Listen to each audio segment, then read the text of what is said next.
Hello Internet, I'm me, and this is My Little Pony Friendship is Magic Season 2, Episode 12. And how ironic, the beginning of 2012, a 12th episode comes out. Was it planned? Probably not. But anyway, I say welcome. And this episode, I gotta warn you guys, it's an Apple Bloom episode. And as you probably know, me plus Apple Bloom or the Cutie Mark Crusaders equals.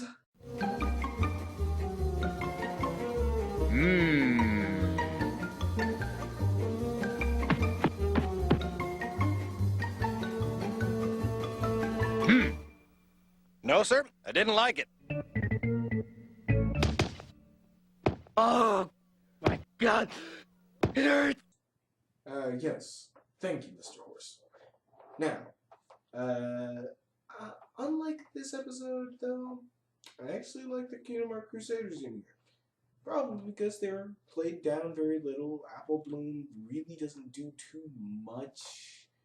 And usually when I say that, I mean like Apple Bloom is annoying, Scootaloo is dumb, Sweetie Belle is Sweetie Belle.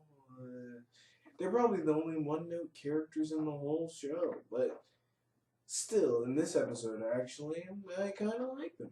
Why? Because Apple Bloom and Scootaloo, well, mostly Apple Bloom, not Scootaloo or Sweetie Belle, get a lot more little development in this episode. More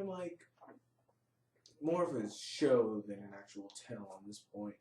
This episode starts off with Apple Bloom sitting in class as Diamond Tiara's father, Filthy Rich, not to be confused with Diamond Tiara's grandfather, Stinkin' Rich.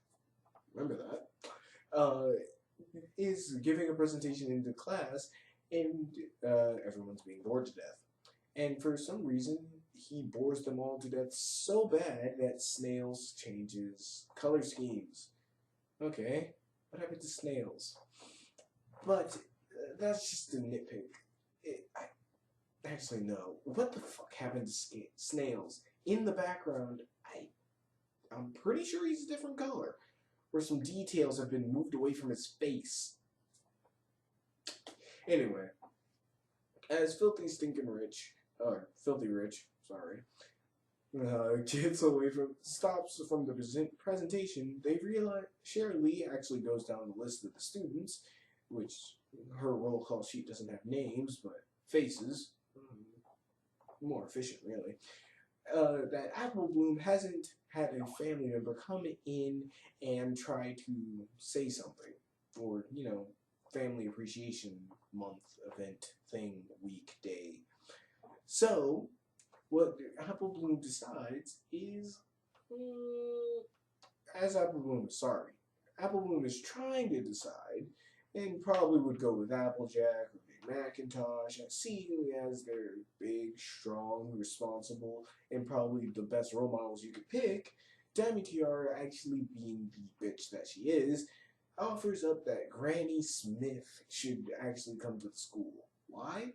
Because earlier in the episode, the part that I skipped, is actually where Granny Smith is starting to harvest some special apples and needs to do some special things to make sure that everything is ready for the new harvest that is only once a day. And so Diamond Tiara kind of catches Apple Bloom in a cute bunny suit, hopping over water, singing the ABCs. I never thought I'd have to say that a pony was in a bunny suit, jumping over water, singing ABCs, but there you have it, people. There you have it. And she wants to invite Granny Smith over to the school to embarrass Apple Bloom. Apple Bloom is rightfully scared for her life. And honestly, hijinks ensue.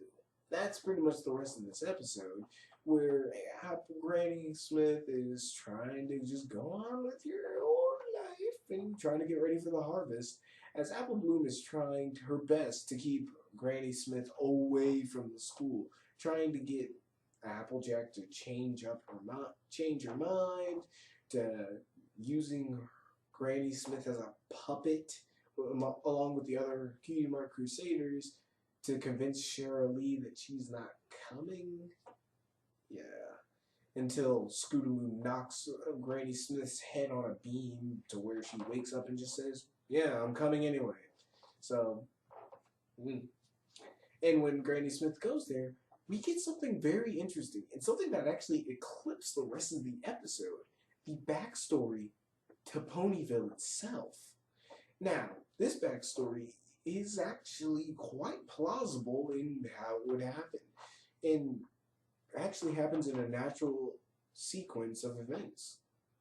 You see, Granny Smith and her family have been wandering around as a bunch of Earth ponies and tried to find a place to live.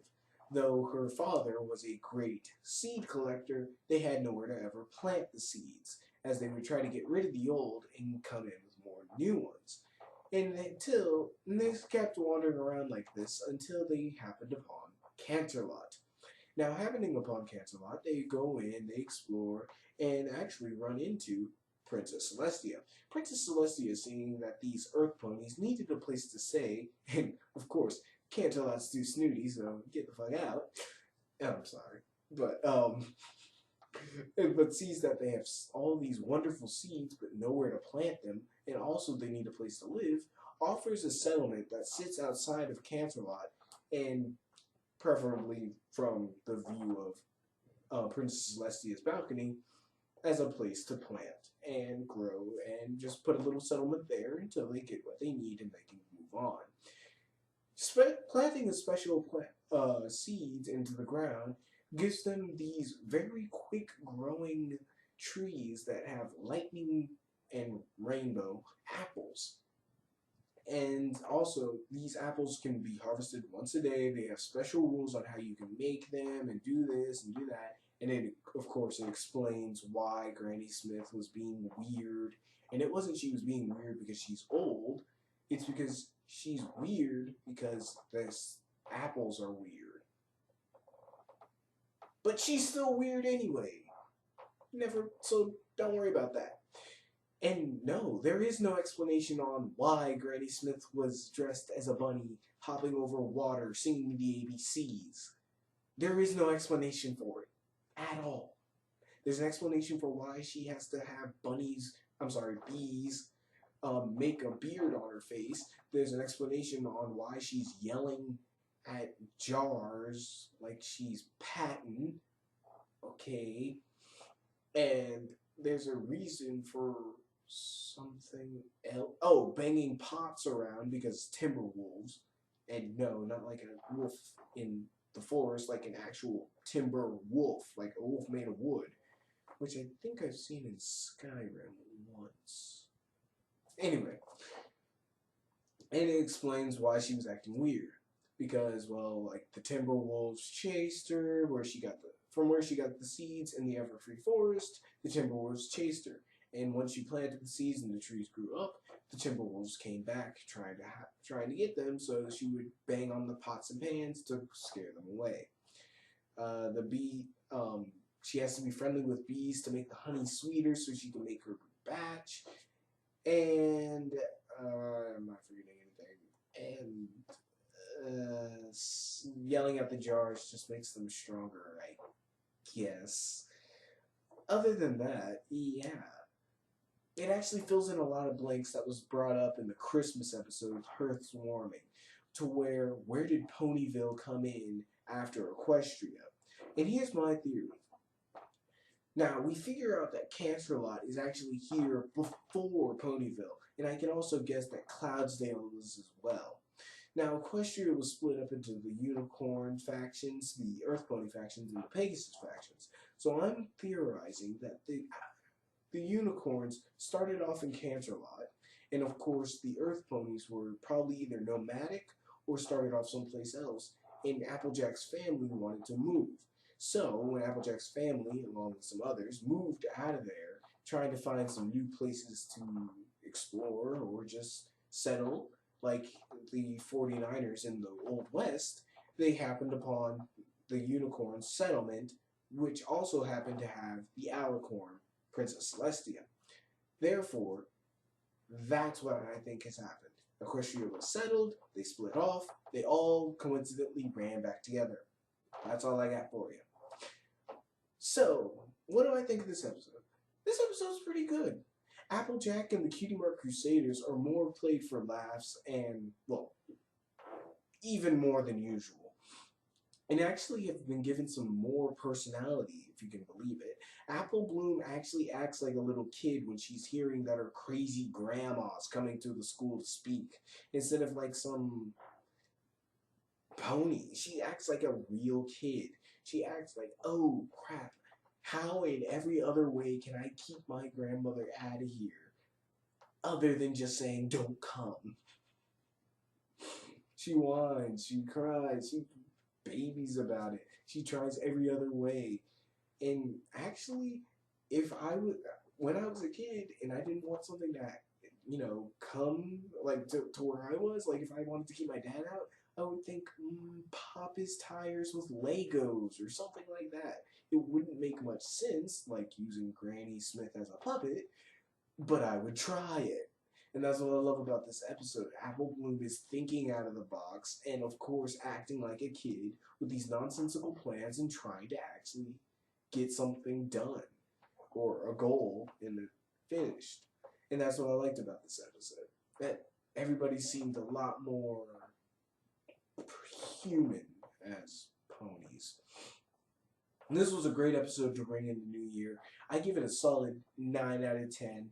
Even though I'm still questioning what the hell happened to snails, why Applejack and Big Macintosh were even here, because they really serve no purpose.